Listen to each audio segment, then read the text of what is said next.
여러분 반갑습니다.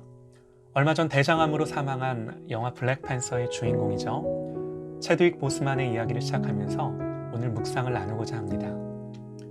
그가 태어난 1970년대 미국은 인종차별법이 이제 막 없어지던 시점이었습니다. 그래서 그의 어린 시절은 이 악법이 철폐된 지 얼마 지나지 않은 시점이었고 흑인들을 차별하는 사회적 분위기는 여전히 사라지지 않은 상태였죠. 이런 그에게 유일한 탈출구는 농구였다고 합니다. 스포츠에서만큼은 흑인들이 어느 정도 대우를 받았으니까요. 그렇게 열심히 운동으로 청소년 시절을 보내던 그에게 충격적인 사건이 일어나는데요. 함께 농구를 하던 친구가 누군가의 총을 맞고 살해당한 거죠. 그가 살고 있던 사우스캐롤라이나주는 특별히 흑인에 대한 혐오 범죄가 끊이지 않는 곳이었습니다. 그 이후 그는 더 이상 농구를 계속할 수 없었고 어떤 계기였는지는 모르지만 친구를 생각하며 연극을 쓰기 시작했고 직접 그 친구의 역할을 맡아 연기를 했습니다. 그 연극은 선생님과 친구들의 엄청난 호응을 이끌어냈고 그 이후 체드윅은 연극을 통해서 반드시 세상과 사람들의 의식을 바꾸겠다 결심하죠. 대학에서 연출을 공부하고 더 좋은 감독이 되기 위해 연기도 공부하는데요. 그러나 졸업 이후 연출과 연기자로서의 삶이 쉽지만은 않았습니다. 경제적으로 어려운 무명 생활이 무려 10년이 넘게 이어진 거죠. 그러나 체드윅은 연극을 통해 사람들의 인식을 바꾸겠다는 신념을 잃지 않는데요. 이 일과 관련해 전해지는 이야기 하나가 있습니다. 무명 시절을 보내고 있던 그는 어느 날 꽤 비중 있는 역할을 제안받습니다. 안정적인 수입을 기대할 수 있었죠. 하지만 전형적인 흑인 갱스터 역할이었죠. 흑인에 대한 사회적인 편견이 그대로 반영된 캐릭터였습니다.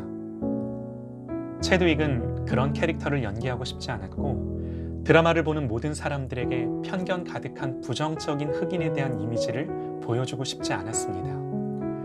그러나 가난한 무명 배우로서 안정적인 수입도 놓치고 싶지는 않았죠. 그렇게 갈등하다가 그러나 결국 스스로에게 부끄러운 사람이 되고 싶지 않았고 제작진에게 캐릭터의 수정을 요구했다가 배역을 잃게 됩니다.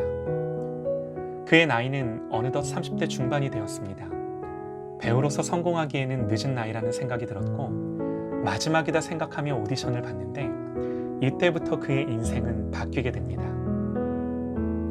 마지막이라고 생각하고 참가한 오디션에서 주연을 따낸 거죠.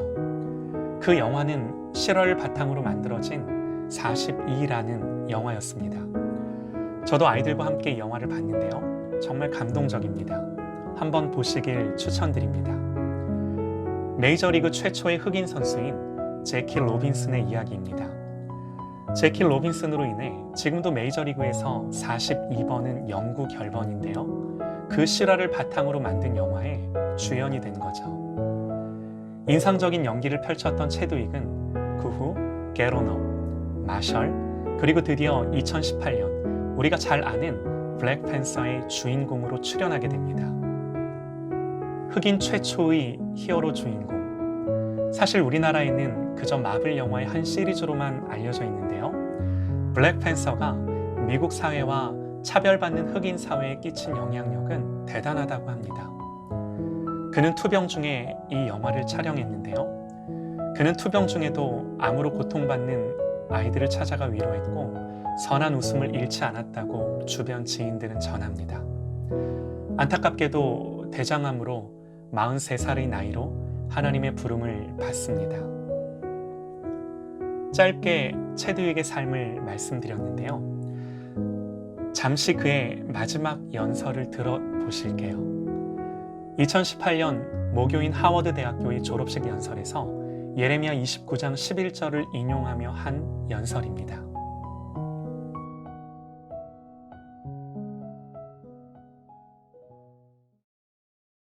I know the plans I have for you. Plans to prosper you and not to harm you. Plans to give you hope and a future.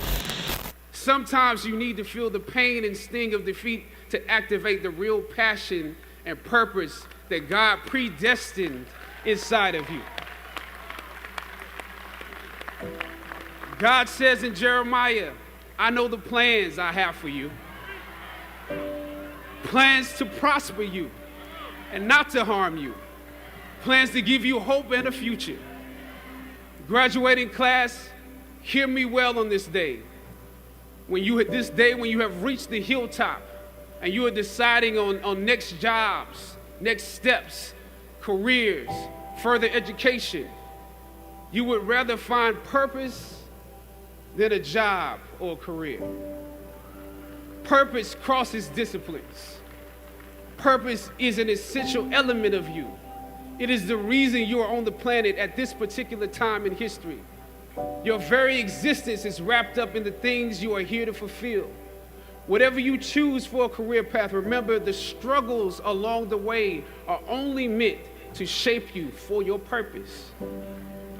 When I dare to challenge the system that would relegate us to victims and stereotypes with no clear historical backgrounds, no hopes or talents, when I questioned that method of portrayal, a different path opened up for me. The path to my destiny. When God has something for you, it doesn't matter who stands against it.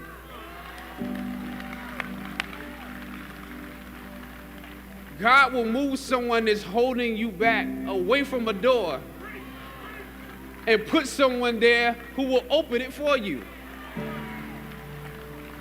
If it's meant for you,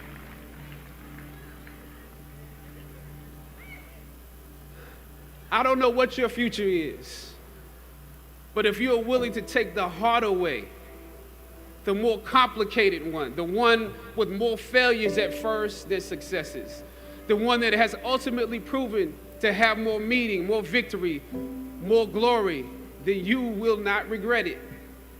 Now, this is your time.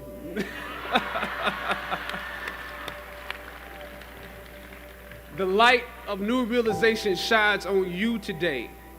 Howard's legacy is not wrapped up in the money that you will make, but the challenges that you choose to confront.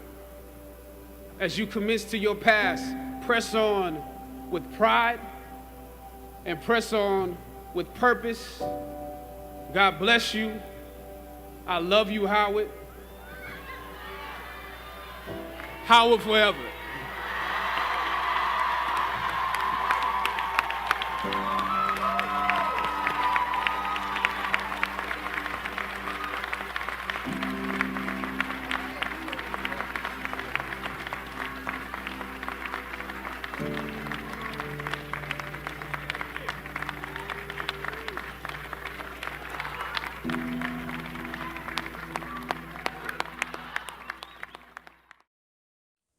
체드윅은 과거 한 TV 프로그램에서 당신이 꿈을 향해 살아갈 수 있도록 이끈 것이 무엇이었느냐는 사회자의 질문에 주저없이 하나님이라 답합니다.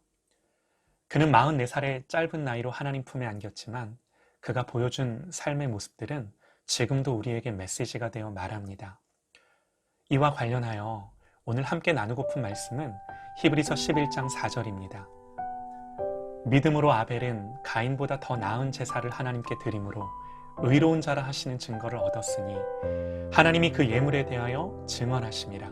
그가 죽었으나 그 믿음으로써 지금도 말하느니라. 성경은 아벨이 가인보다 더 나은 제사를 드렸다 그럽니다. 하나님 뭘 보시고 더 나은 제사라 말씀하셨는가? 말씀을 보면 아벨은 가인보다 더 나은 제사를 드림으로 의로운 자라 하시는 증거를 얻었으니 하나님이 그 예물에 대하여 증언하심이라. 예물을 보시고 그렇게 평가하셨다는 거죠. 아벨이 드린 예물에 대하여 그렇게 인정하셨다는 겁니다. 그러나 더 중요한 것은 아벨이 그런 예물을 하나님께 드릴 수 있었던 이유를 성경은 믿음으로 그렇게 드렸다 말합니다. 다시 오늘 말씀을 읽어보면요. 믿음으로 아벨은 가인보다 더 나은 제사를 하나님께 드림으로. 그러니까 성경이 정말 말하고자 하는 것은 제물이 뭐든 그 제물을 누가 어떤 마음으로 드렸는가가 핵심입니다. 그러니까 제물은 제물인데 믿음으로 드려진 제물이다. 여기에 강조점이 있는 거죠. 그런데 우리의 마음을 참 어렵게 하는 게요, 그런 예배자인 아벨이 죽습니다. 아니, 이런 믿음의 예배를 드렸으면 하나님 복 주시고 은혜 주시고 그래야 되는데 죽습니다. 허무한 듯 보이고 이게 뭔가 싶은 거죠. 그러나 오늘 그 한 번의 예배를 드린 아벨이 한 일이 뭔가? 오늘 말씀은 저가 죽었으나 그 믿음으로써 오히려 말하느니라 그럽니다. 죽어서까지도 그가 드린 이 한 번의 예배는 하나님을 향한 믿음을 증거하고 보여준다는 거죠. 창세기 4장 10절에요. 하나님은 아벨을 죽인 가인을 책망하시며 말씀하시기를 내가 무엇을 하였느냐? 내 아우의 핏소리가 땅에서부터 내게 호소하느니라 그럽니다. 아벨이 흘린 피에 대하여 가인을 책망하세요. 죽었지만 그 핏소리가 땅에서부터 하나님께 호소합니다. 하나님 그 억울함을 들으시는 거죠. 저가 의로운 예배자인 것을 기억하고 아시는 겁니다. 헛된 죽음, 무의미한 죽음이 아니라 죽어서까지도 하나님 앞에 그의 소리가 끊임없이 상달되는 거죠. 예수님, 선지자들을 핍박한 이스라엘 백성들을 향하여 의인 아벨의 피로부터 성전과 제단 사이에서 너희가 죽인 바가랴의 아들 사가랴의 피까지 땅 위에서 흘린 의로운 피가 다 너희에게로 돌아가리라. 내가 진실로 너희에게 이르노니 이것이 다 이 세대에게 돌아가리라. 주님이 하신 말씀입니다. 그냥 보면 선지자들의 아무런 열매 없는 죽음, 사명을 따라 하나님의 말씀을 열심히 증거했지만 오히려 핍박받고 죽임을 당하고 그래서 헛된 것 같지만 예수님이요, 그들이 흘렸던 모든 핏값을 반드시 너희들에게서 찾겠다 하시는 거죠. 여러분, 무슨 말인가요? 하나님 기억하시는 겁니다. 하나님 아시는 겁니다. 아벨이 한 일은 하나님 예배하고 죽은 겁니다. 열매가 없는 것 같고 허무해 보입니다. 그러나 죽었지만 저의 믿음은 계속해서 말하고 있는 거죠. 그래서 성경으로 기록되고 우리에게까지 그가 한 일과 그가 한 그 일이 믿음으로 하나님 앞에 상달되어졌음을 증거하고 있는 거죠. 마찬가지입니다. 우리가 믿음으로 이 땅에서 예배할 때 열매가 없는 듯하고 지치고 힘들 때가 있습니다. 주님 주신 사명 감당하면서 그래도 마음을 지키고 생각을 지키기 위해 나름 애를 쓰지만 아무것도 아닌 것처럼 느껴질 때가 있습니다. 한순간에 무너지는 것처럼 여겨질 때가 있습니다. 그러나 그것이 믿음으로 드려진 예배라면 단 한 번의 예배라도 당장은 아무런 열매가 없는 듯해도 하나님 반드시 기억하시고 갚으시는 거죠. 스데반의 순교는 사울을 바울로 변화시켰습니다. 세례 요한의 죽음은 헤롯을 두렵고 떨게 했습니다. 무엇보다 우리 주님의 죽으심은 저와 여러분을 구원하셨습니다. 그러므로 오늘도 믿음으로 몸부림치는 겁니다. 믿음이 예배가 되도록 내 마음과 생각을 지키는 겁니다. 이 믿음으로 사는 저와 여러분 되시기를 간절히 소망합니다.